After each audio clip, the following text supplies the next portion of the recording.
In this section, we're going to take a look at some ways to prepare amines. So basically, how do we incorporate amines into organic molecules? So the first is the most familiar reaction, which is just an SN2 reaction.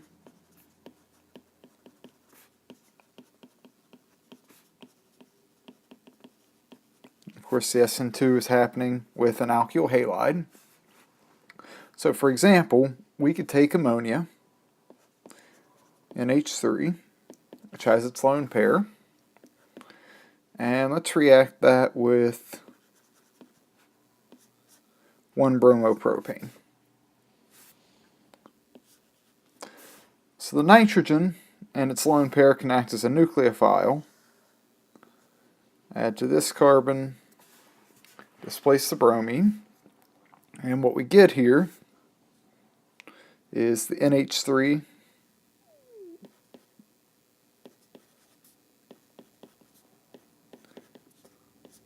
attached to the propyl group, but of course that has a positive charge, and the Br minus is still floating around there, so we get this quaternary ammonium salt. But then what can happen is a base from the solution, such as another molecule of ammonia, that can take one of these protons off,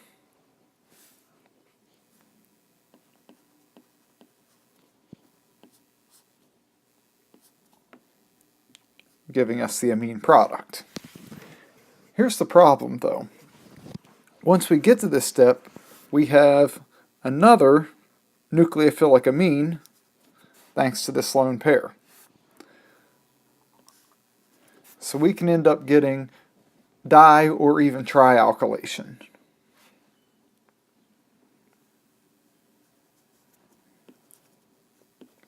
So we could end up with 2 propyl groups from the nitrogen, or even 3.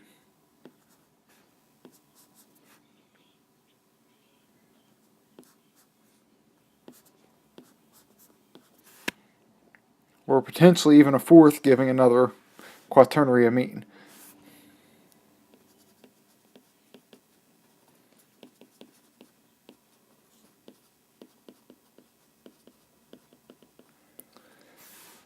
So it's not to say this reaction can't be used, but you tend to get multiple products due to this overalkylation. So if you just want the primary amine, it's probably not your best bet.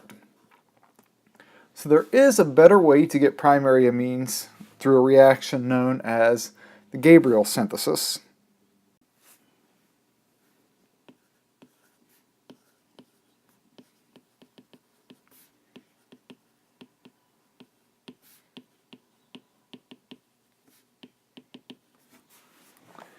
And what this does is it allows us to stop at monosubstitution.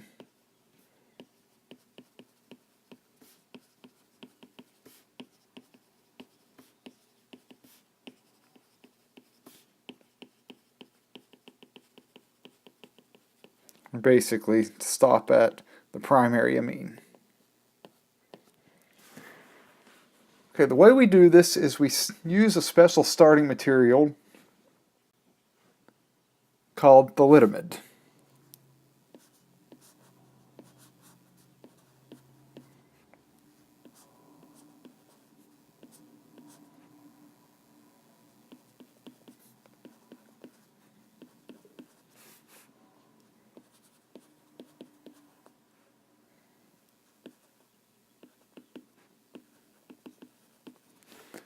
And it's this cyclic amide type structure. And what you can do is treat this first with a base like KOH.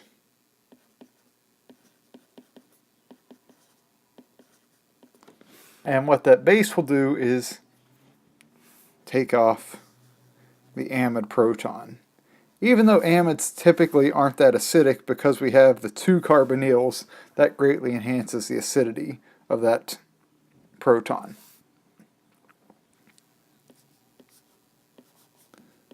So now we get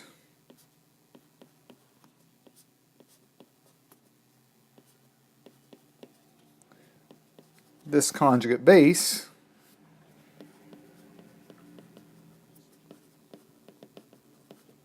which can act as a nucleophile.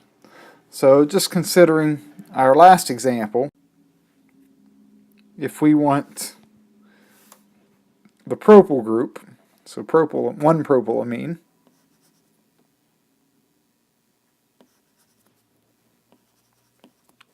we'll use the same alkyl halide,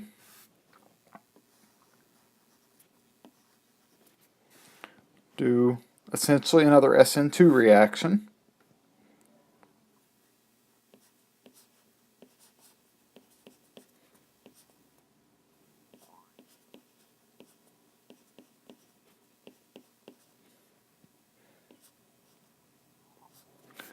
now we have the propyl group on that amide nitrogen, and even though it has a lone pair on it, we don't have to worry about alkylation at that on the nitrogen with the lone pair, because that lone pair, it's tied up in resonance with both of the carbonyls, so it's not nearly as nucleophilic. So the reaction stops here. Now we still don't have our amine, so in order to get the amine, what we need to do is hydrolyze these amide bonds to get the free amine. So this takes us back to an amide hydrolysis from the last chapter.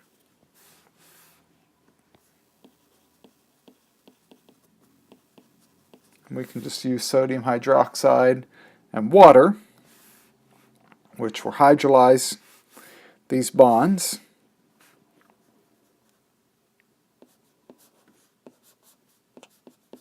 So the hydrolysis gives us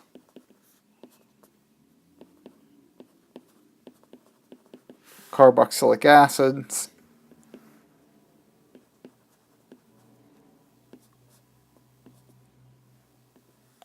plus our desired amine product. Now, since this is basic conditions, the base will actually take the protons off of the carboxylic acids and leave us with carboxylates as the byproduct. But the important feature is we end up with our primary amine through this synthesis. So the Gabriel synthesis is always going to be the same process. You'll start with thalidomide and react it with a base to get your amide, or this nucleophilic nitrogen. Then that you can react with whatever type of alkyl halide you want in an SN2 type reaction, and then you'll always use hydrolysis conditions to leave you with the amine. Okay, let's do one more example. Just putting this together. Okay, in this example we have thalidomide. We have first step adding base, second step adding our alkyl halide, and third step hydrolysis. Now you can certainly go through all the steps that we just went through to figure out the product, but basically your nitrogen comes from here.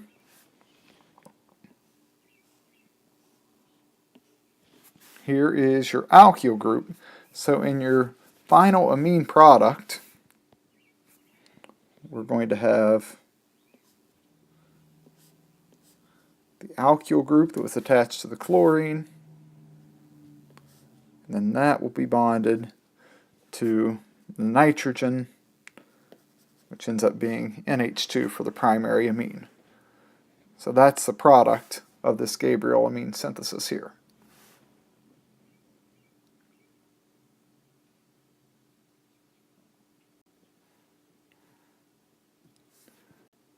The next method is one that we've already seen before. We saw this when talking about aromatic rings.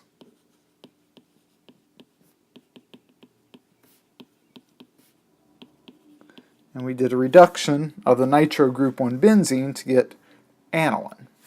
Okay, but it doesn't necessarily have to be on benzene.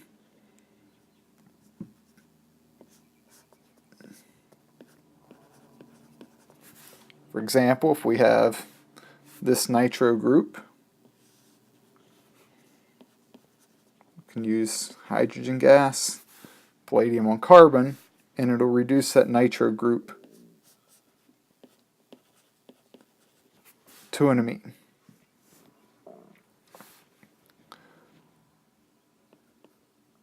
Fourth method, again, is just review. So it's LAH reduction.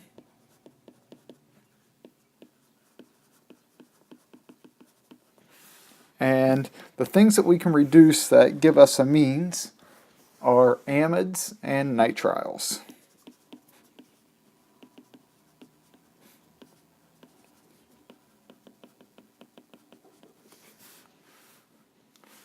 Okay, so remember, you can start with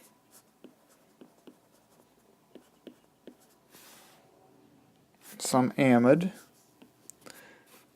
do the LAH reduction, so LAH, we'll just do a water workup. What that effectively does is it erases or reduces off the carbonyl.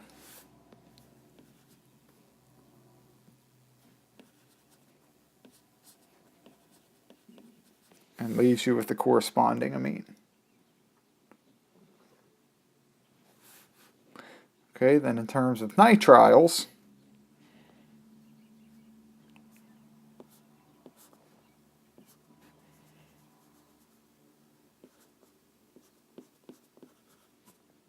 just do butane nitrile. We do LAH, an aqueous workup, and it often helps to number your atoms with this. And we'll just start at the nitrogen and make that 1, 2, 3, 4, and 5. So in your product, we should have a chain of 5 atoms. We end up reducing to the NH2. So there's 1, 2, 3, 4, and 5. So what we did was during this reduction, 2 hydrogen added to carbon 2, and 2 hydrogen added to the nitrogen to reduce that. Our fifth method to prepare amines is a new method, and this is called a reductive amination.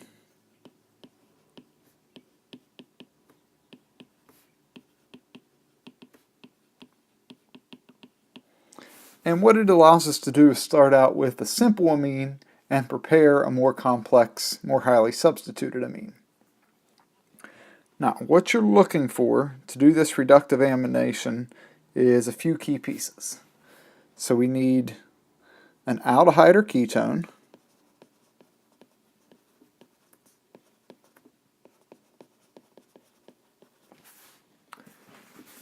we need an amine, and it needs to be either ammonia, a primary amine, or a secondary amine. No tertiary amines.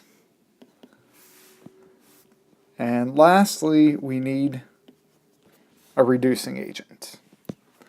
Okay, now I'm going to use sodium cyanoborohydride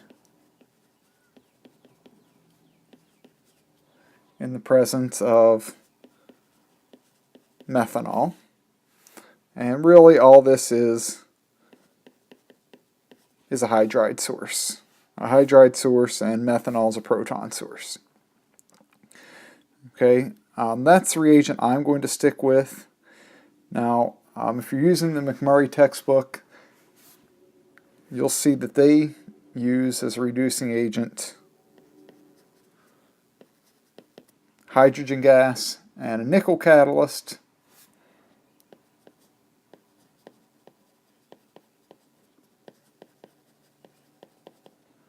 or sodium borohydride.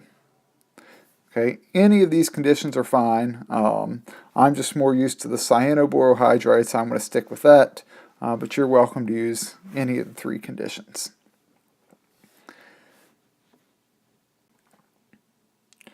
So what's going on here? We're going to start with our aldehyde or ketone. I'm just going to use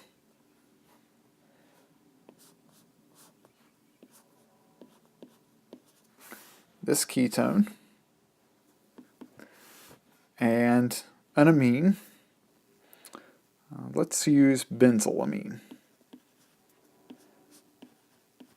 which is this.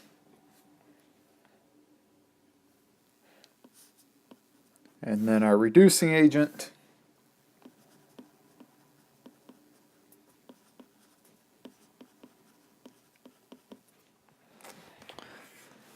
the sodium cyanoborohydride. Now, one of the nice things about this reaction is that this isn't stepwise. All three of these things are mixed together and the reaction takes place. So what we can do is, just to predict the product, essentially the amine gets attached to where the oxygen was on the carbonyl, and it ends up just being a single bond. So to give you an idea of where all the atoms come from, here's the 5 carbons from pentanone. Bonded to that,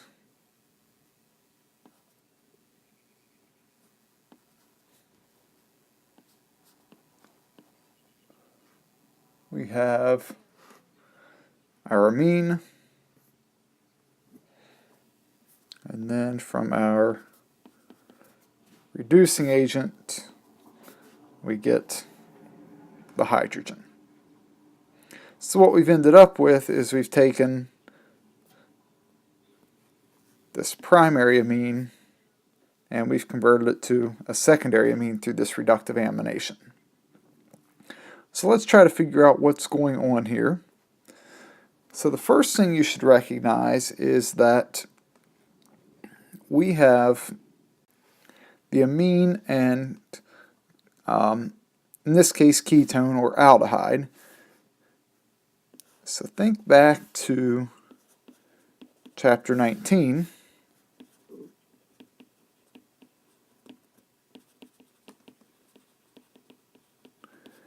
Where these can come together to give you an imine. So that's actually the first step.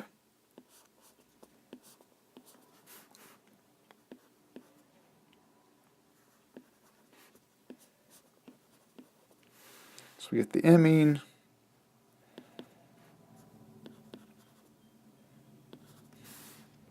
and water. Then that imine reacts with the reducing agent.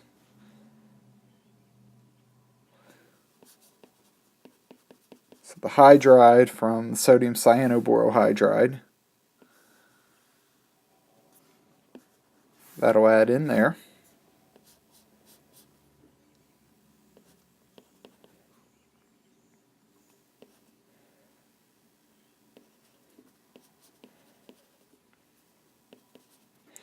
And then from the methanol, that can grab a proton.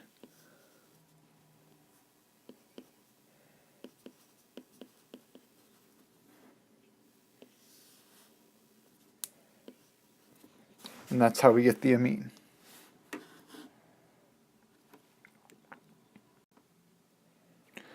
Okay, now let's think just a bit about this reductive amination in a retrosynthetic sense.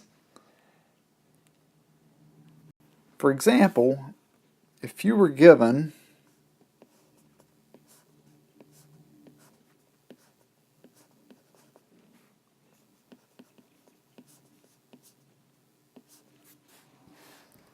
this secondary amine, you want to think about how you could have gotten this via a reductive amination. Well, there's actually two routes. This could have been the new bond, so we'll call that route A. Or this could have been the new bond. let's first explore route A. We'll use a retrosynthesis arrow since we're thinking backwards. Okay, if that was the new bond, then this carbon must have been the carbonyl carbon.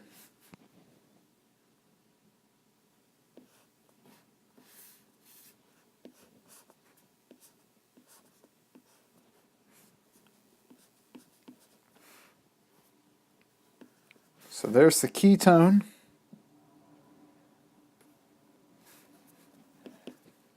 Plus the primary amine. That's one pathway. Okay, if we'd prepared this through path B,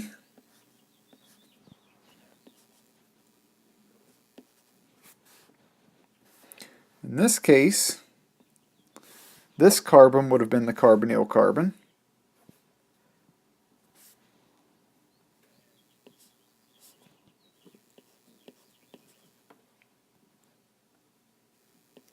Which actually turns out to be an aldehyde.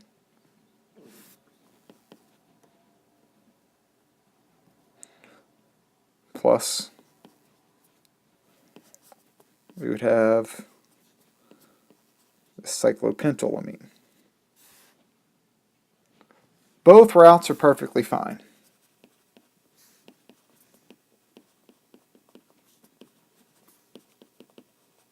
And really, there isn't one that I would say is any better than the other.